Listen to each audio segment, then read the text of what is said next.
Monte Maria, ang binansagang Mother of all Asia. Plano mo din bang pumunta ngayong Holy Week sa Monte Maria? Tara, samahan nyo kami para may idea na din kayo kung ano bang meron sa dinarayong lugar na ito, lalo na tuwing Semana Santa.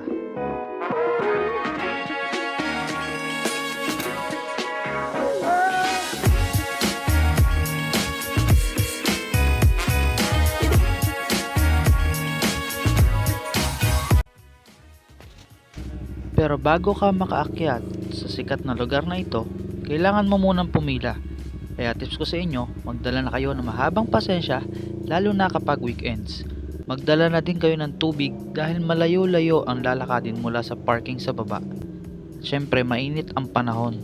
Maganda na din kayo ng barya para mas mabilis makausad sa parking fee or ecological fee.